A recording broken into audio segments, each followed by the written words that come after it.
Hi guys, कैसे हैं आप सब। उम्मीद करता हूँ कि अच्छे ही होंगे। आप जुड़ चुके हैं मनीष क्लासेस से। मैं मनीष कुमार। तो आज का एक्सरसाइज है 3.2। इसी का क्वेश्चन नंबर 1 और 2 आज कवर करने वाले हैं। तो ये चैप्टर काफ़ी आसान चैप्टर भी है और काफ़ी इम्पोर्टेंट चैप्टर भी है। तो चलो बनाते हैं। उससे पहले मैं आपको बता दूं कि इसमें एक फार्मूला है। यदि नहीं पता होगा तो वो पहले बता देते हैं। जब A1/A2 equal to B1/B2 equal to C1/C2, देखो लिखा हुआ है। जब A1/A2 बराबर B1/B2 बराबर C1/C2, जब तीनों बराबर रहेगा तो वो संपाती होगा, उसका अनेक हल होगा। ठीक है।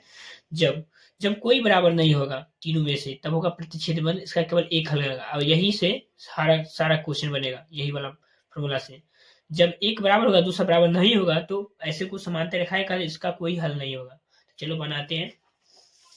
तो पहला क्वेश्चन है, पहले क्वेश्चन पढ़ के सुना देते हैं।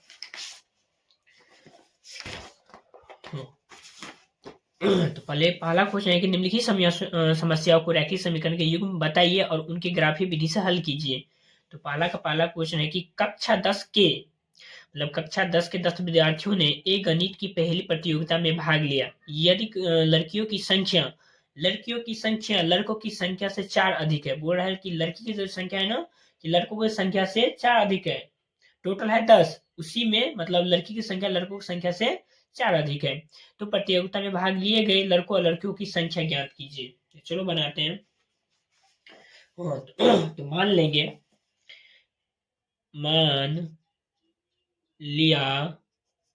कि लड़कों की संख्या बराबर x तथा लड़कियों की संख्या बराबर y। प्रश्न से टोटल दोनों मिलाकर कितने हैं 10, तो लिख देंगे x प्लस वाई। टोटल कितने हैं x plus y equal to 10, समीकरण पहला। और इसी का फिर लिखेंगे पुनः प्रश्न से। अब x और y को भी हम बराबर कर दिए है नहीं बराबर, लेकिन बराबर कर दिए हैं। लड़कों की संख्या से लड़की कितना अधिक है, 4 अधिक है। लड़की 4 अधिक है तो हम किसको बराबर, लड़की 4 अधिक है। लड़कों की संख्या से क्या है, लड़की 4 अधिक है। तो हम क्या करेंगे, 4 अधिक है तो इसमें हम 4 जोड़ देंगे। अब ये y चले बराबर उस तरफ जाएगा तो हो जाएगा x माइनस के वाई इक्वल टू के 4। समीकरण दूसरा। और उससे बोल रहा है कि हल करने के लिए ग्राफीय विधि से हल करने के लिए, जब हम ग्राफ बताएंगे उस टाइम ये क्वेश्चन सबको सॉल्व करेंगे। अभी बस समीकरण बनाकर छोड़ रहे हैं। और इसी का दूसरा क्वेश्चन है लिखा हुआ है 5 पेंसिल तथा 7 कलमों का मूल्य 50 रुपया है, जबकि 7 पेंसिल और 5 कलमों का मूल्य 46 रुपया है। तो एक पेंसिल और एक कलम का जो ज्ञात करने के लिए बोलेगा उसी को मान लेना है। तो चलो मान लेते हैं। मान लिया कि एक पेंसिल का मूल्य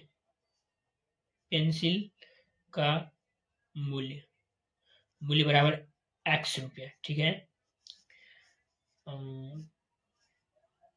तथा एक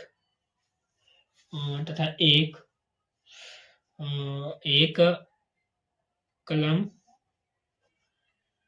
का मूल्य y रुपया।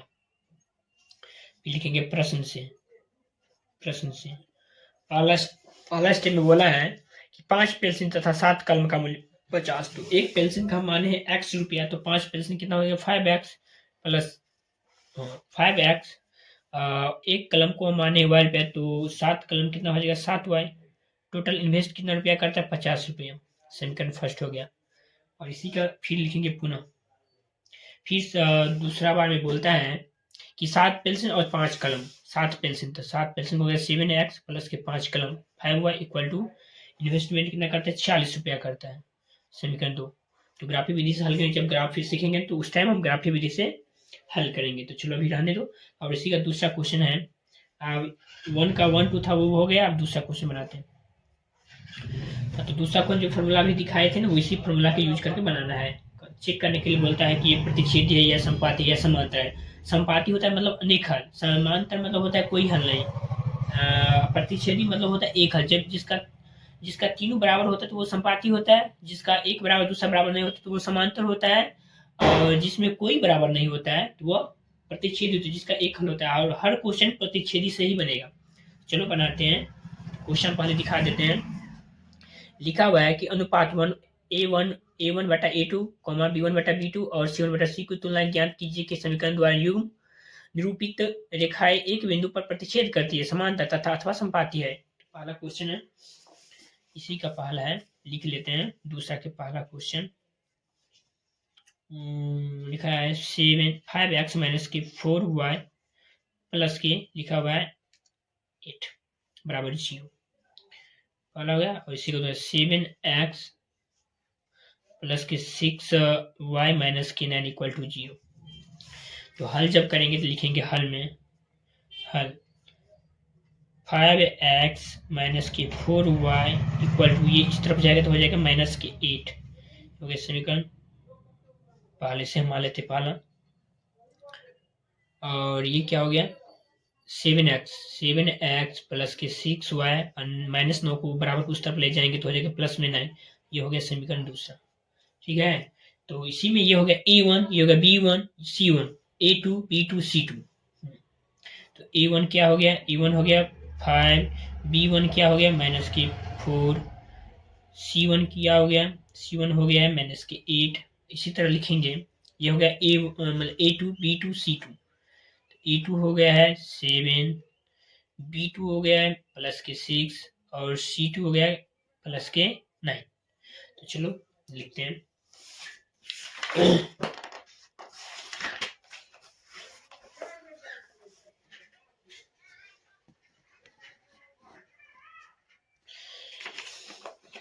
तो क्वेश्चन है मतलब a1 बट्टे के e2 क्या है वो वैल्यू लिख लेते हैं पहले। तो पीछे से देख लेते हैं थोड़ा। तो a1 का वैल्यू है 5 बट्टे के 7 है 7। फिर b1 का वैल्यू है, b1 का वैल्यू माइनस के 4 और b2 का वैल्यू है 6। फिर कॉमा c1 बट्टे के c2 उसका वैल्यू है माइनस के 8 और बट्टे के 9। जो कटेगा उसे काट देना, जैसे कि ये कट रहा है तो हो गया 2, ये हो गया 3। तो लिख लेना एक स्टेप, पहले उसका फॉर्मूला लिख लेते, पहले ये लिख लेते हैं। कोई किसी का बराबर, जैसे कि 5 बट्टे 7 2 बट्टे 3 के बराबर तो नहीं है, तो लिख देंगे नॉट इक्वल टू माइनस 2 बट्टे 3। फिर ये भी उसका बराबर नहीं, लिखेंगे बराबर नॉट इक्वल टू माइनस के 8 बट्टे 9। जब कोई बराबर नहीं होता है, जैसे कि हम लिख लेते हैं फॉर्मूला a1 बट्टे के a2 not equal to b1 बट्टे के b2 एंड c1 बट्टे के c2 नॉट इक्वल टू। जब कोई बराबर नहीं होता है तो वो होता है प्रतिच्छेदी, मतलब एक हल होता है। जब कोई बराबर नहीं होता तो क्या होता है, प्रतिच्छेदी होते हैं। तो लिख देंगे अतः एक बिंदु पर प्रतिच्छेद करती है। चलो इसी का दूसरा क्वेश्चन है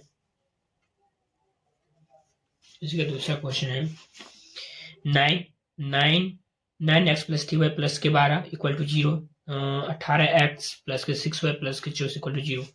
पहले नोट कर लेते हैं। 9x प्लस की 3y प्लस के 12 इक्वल टू 0। इसी का दूसरा क्वेश्चन है 18x प्लस के 6y प्लस के 24। तो हल में लिखेंगे। देखो ये ऐसे भी समीकरण सही है, लेकिन दोनों एक के रेंज में होने, जैसे कि बराबर के उस तरफ आए हैं सी का वैल्यू, बराबर के उस तरफ आए हैं सी का वैल्यू, तो लिख सकते हैं। इसमें भी लिख सकते हैं a1, ये हो गया a1 हो गया 9, b1 क्या हो गया, b1 हो गया 3, c1 12, c1 ये हो गया a2 b2 c2। पहला वाला हो गया a1, उसके बाद होगा 2 वाला होगा। तो A2 क्या हो गया 18, B2 क्या हो गया 6 और C2 क्या हो गया प्लस में 24। तो फिर वैल्यू पुट करेंगे A1 बट्टे के A2, 9 बट्टे के 18 कटेगा तो उसे काट देंगे, 9 दूनी 18। फिर B1 बट्टे के B2, 3 बट्टे के 6, फिर ये भी हो गया 1 बट्टे के 2। फिर लिखेंगे C1 बट्टे के C2, C1 बट्टे के C2 12 बट्टे के 24। फिर उसे हम कट करेंगे तो 1/2 लिखेंगे।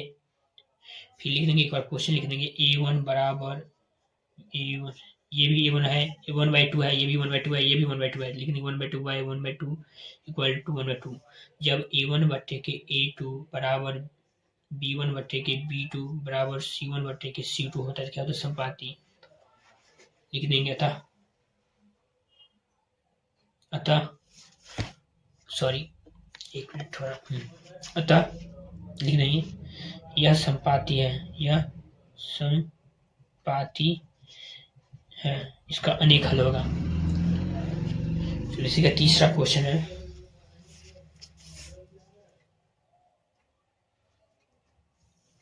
इसका तीसरा क्वेश्चन है 6x माइनस के 3y प्लस के 10 बराबर के 0, कॉमा 2x माइनस के y प्लस के 9 इक्वल टू 0। हल करेंगे। a1 कितना हो गया a1 हो गया 6, b1 कितना हो गया b1 हो गया माइनस के 3, c1 हो गया 10, c1 हो गया 10, ये हो गया a2, लिख देंगे a2 बराबर के 2, b2 बराबर के -1 और c2 बराबर के 9। ठीक है, तो चलो लिखते हैं a1 बट्टे के a2 क्या हो गया 6 बट्टे के 2, कॉमा b1 बट्टे के b2 -3 बट्टे के -1, तो माइनस माइनस कैंसिल हो गया। फिर लिखेंगे c1 बट्टे के c2 10 बट्टे के 9, इसमें 2 3 अच्छा 2 1 2, इसमें देखो 1 बराबर 3 बट्टे के 1 इक्वल टू 3 बट्टे के 1 नॉट इक्वल टू, जब पहला दूसरा बराबर हो और तीसरा बराबर ना हो तो वो होता है समान, तो उसका कोई हल नहीं होता है।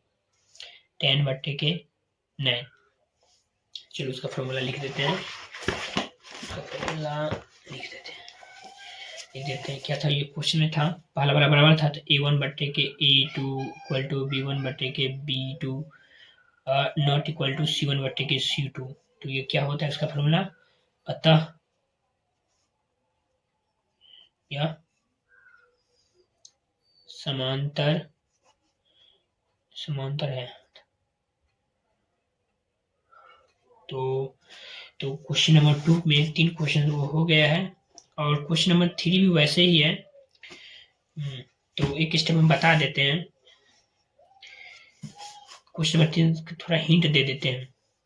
देखो क्वेश्चन नंबर 3 में यही पूछ रहा है कि उसमें संगत और असंगत कौन है, जिसका अनेक हल और एक हल होगा वो संगत है, जिसका अनेक हल और एक हल होगा वो संगत है, जिसका जो समांतर कोई हल नहीं होता है तो वो असंगत है, जिसका एक हल और अनेक हल होगा वो संगत होगा, जिसका हल ही नहीं होगा वो क्या होगा असंगत होगा। तो तीसरा का पहला क्वेश्चन है इसी तरह चेक करना है, जैसा कि तीसरा का पहला क्वेश्चन है जैसे 3x प्लस की 2y बराबर के 5, और फिर इसी का अगला इक्वेशन है 2x माइनस की 3y बराबर के 7। a1 कितना हो गया 3, b1 कितना हो गया b1 हो गया है 2 और c1 हो गया है 5। फिर लिख लेंगे a2 2, b2 माइनस के 3 और c2 हो गया 7। लिख लेंगे a1 बट्टे के a2 3 बट्टे के 2, कॉमा b1 बट्टे के b2 2 बट्टे के -3 एंड c1 बट्टे के c2 5/7।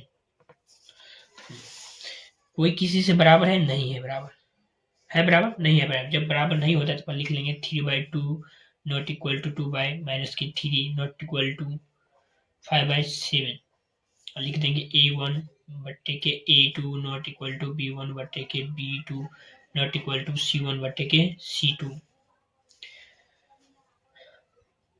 यह संगत है। अभी हम बताए थे संगत कौन कौन होगा, जिसका एक हल और अनेक हल होता है वो संगत होता है, जिसका कोई हल ही नहीं होता वो असंगत होता है। तो जिसका तो हम बताएं जब कोई बराबर नहीं होता है तो वो होता है एक हल, जो प्रतिच्छेद करती हुई रेखा होता है एक ही बिंदु पर, जिसका एक हल होता है तो उसी को हम बोलते हैं संगत, जिसका अनेक हल होता है वो भी होता है संगत। तो प्रतिच्छेद कर रहा है तो वो इसका एक हल होगा, तो ये संगत है। इसी का दूसरा क्वेश्चन है, पहले क्वेश्चन दिखा देते हैं। 2x - 3y = 8 and 6